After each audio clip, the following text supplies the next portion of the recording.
Hey, I'm Big Sam. I've done it the wrong way for a long, long time. Welcome to the Big Sam Podcast. This week we're going to talk about something that's impacted me quite a bit. Yeah, we're going to talk about grief. And before you think, "Oh man, that's depressing," stay with me for a little bit because this isn't about death. It's about life. It's about moving forward. It's about why some people seem stuck and why they can't move forward. Some people carry around pain for years, sometimes it's decades, without ever realizing what's really holding them back. And to be honest with you, this topic's been on my mind a lot lately. Uh, in going through this transition in my professional life and my personal life, uh, I'm seeing where grief can has played a big role in holding me back for a lot of years. Uh, Grief's got a way of showing up whether we invite it or not. Every one of us will experience. Most of us already have. Really, everybody's experienced loss in one way or another. If you know my story, you know why. I dealt with grief for the last 18 years from a major standpoint. And then there's been a lot of little battles, little things that I've lost. And I know some of y'all have too. The question isn't whether grief will visit your life, it's what are you going to do when it does? In this series, and this is something God laid on my heart. I want to do a 4-part series on grief through the month of June. Over the next 4 episodes, we're going to talk about grief in a way that most people don't. Not from a clinical standpoint, because frankly, I'm not qualified to. Not from a textbook standpoint, because, well, I haven't read any. Just real life, because I've lived it. I've seen it. It goes back to what I say every week. I've done it the wrong way for a long, long time. We're going to talk about losses. We're going to talk about forgiveness. We're going to talk about healing. And we're going to talk about moving forward. Because I think a lot of people are carrying things they were never meant to carry forever. Maybe that's you. Maybe it's somebody you love. Maybe it's somebody you work with. Maybe it's somebody sitting in the seat next to you in church every Sunday. The truth is, most of us are fighting battles that nobody knows anything about. Uh, the biggest battles we fight are between our ears. Y'all know that. Um, Grief is one of the biggest. When you hear the word grief, what's the first thing that comes to mind? For most people, it's death, losing a spouse, a parent, a child, a friend. Those losses are absolutely devastating. Grief is much bigger than that. You can grieve a divorce. You can grieve a career that didn't work out. You can grieve losing your health. You can grieve a business that failed, a friendship that ended, a dream that never happened. You can even grieve the version of yourself you thought you were going to become. Think about that for a minute. Maybe you had plans, 20 years ago, 30 years ago, 40 years ago, goals, dreams. You knew exactly where life was going. Then life happened. Uh, you ended up somewhere you never expected to be. There's grief in that. Not because your life's bad, but because something was lost. Maybe it was a sports career, a business career that you were going to rule the world, and it just didn't happen like that. And you grieve that, and that plays into everyday life. So now you're somewhere where you didn't expect to be. There's grief in that. Whenever something meaningful is lost, grief follows. One of the best ways we can describe grief is like carrying a backpack. Uh, and through the my athletic endeavors, which I'm no athlete, lady, uh, in CrossFit, and this happened, the last couple of weeks. Uh, there's an exercise or a workout called Murph, and it's done wearing a weighted vest. That's like grief, man. Um, you know, by the way, I don't do it using a weighted vest because all my workouts are weighted workouts.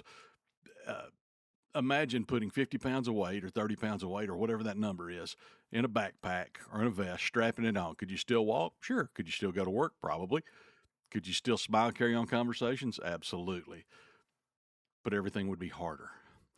Uh, to be honest, it's like carrying extra weight. And I carry a few more pounds than I'm supposed to.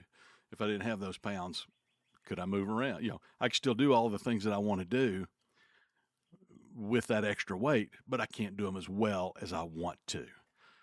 Uh, some of y'all can identify with that. Everything would take more effort. Everything takes more effort. You get tired quicker. You get frustrated easier. And eventually you start feeling exhausted when you start feeling that exhausted was normal. That's what grief does. You get to a point where it's normal. You don't even realize it. but you've got it. It's there. You could perform better without it. You could move the needle better. The needle would move if you worked on eliminating that grief. Most people don't stop functioning. They just start carrying the weight. And after a while, they forget they're carrying it. It becomes normal. The sadness becomes normal. The anger becomes normal. The bitterness becomes normal. The loneliness becomes normal. And they never realize what's underneath it all. They don't realize the root cause of all this weight. And so here's the thing people don't talk about enough. Grief doesn't always look like crying. He's always grieving this loss, loss of a child, loss of a spouse, whatever. You sit around in your room and cry and maybe drink. Sometimes it does, sometimes it doesn't. Sometimes it looks like anger. Mine look like that. Isolation, being constantly busy. Hey, if I keep rolling hard enough, I don't have to think about these things. Somebody who always has to be doing something. If you know that person or if you are that person, always working, always staying occupied, always running. Sometimes that's not ambition. Sometimes that's avoidance. Believe me, it's been that way in my life. Sometimes people stay busy because silence is where the pain lives. If they stop moving, they have to face it. Sometimes the grief looks like addiction.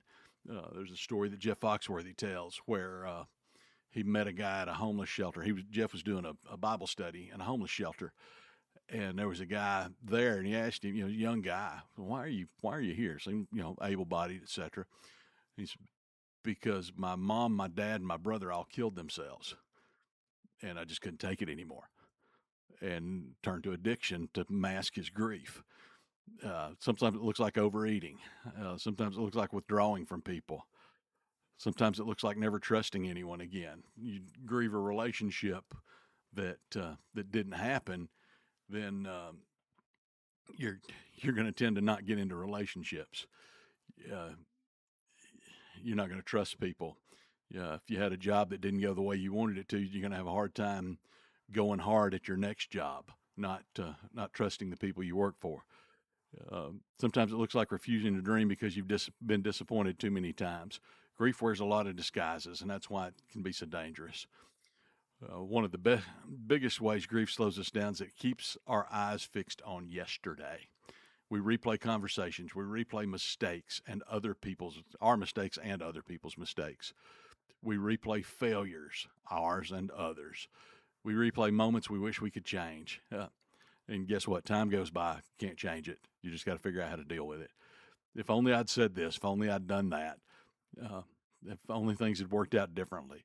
And before long, we're spending more time living in the past than living in the present. I've done it.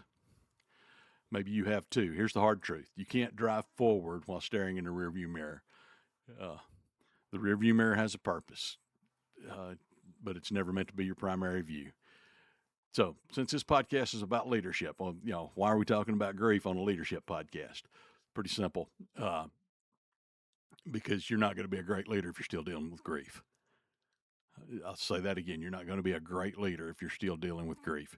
Your needle's not going to move as far as it's supposed to. So grief affects leadership. It affects how you lead your family. It affects how you lead at work. It affects how you lead yourself. Because when we're carrying unresolved pain, you have less patience, less energy, less focus, less emotional capacity. Think about that. And sometimes we don't realize we're reacting to old wounds instead of current situations. The way we deal with situations is because of what happened in the past, not what is today.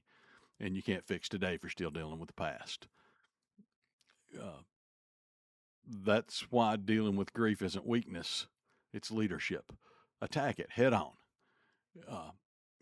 Deal with it, get it moved on out of the way, then you can work on today. The healthier you become, the more effective you become. And it sounds heavy, but here's the good news. Grief doesn't have to be the end of your story, no matter how old you are. And that's the thing we talk about, moving the needle. Moving the needle at any age means you can finish strong.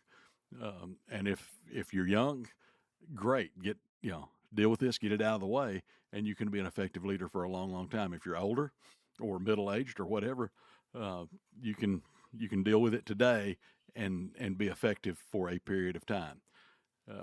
We've said it here before. The best time to plant an oak tree was 100 years ago. Second best time to plant an oak tree is right now.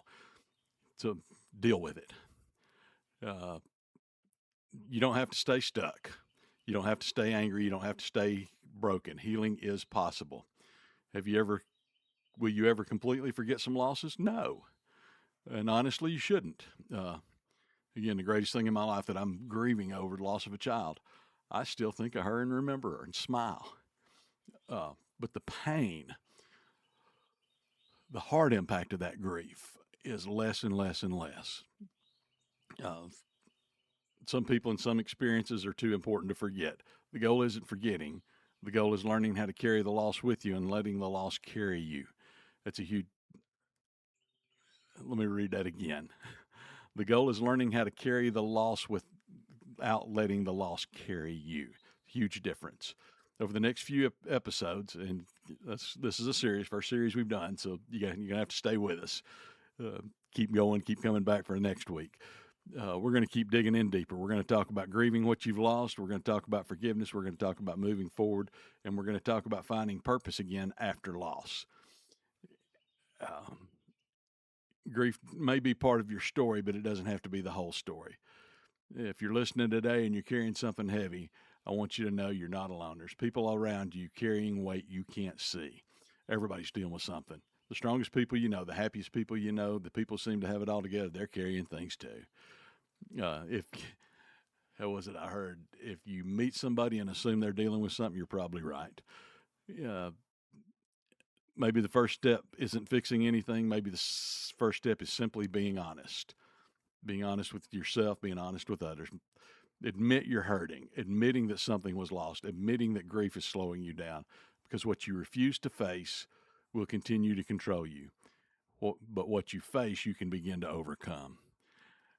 Say that again, because what you refuse to face will continue to control you. But what you face, you can begin to overcome. I'm Big Sam.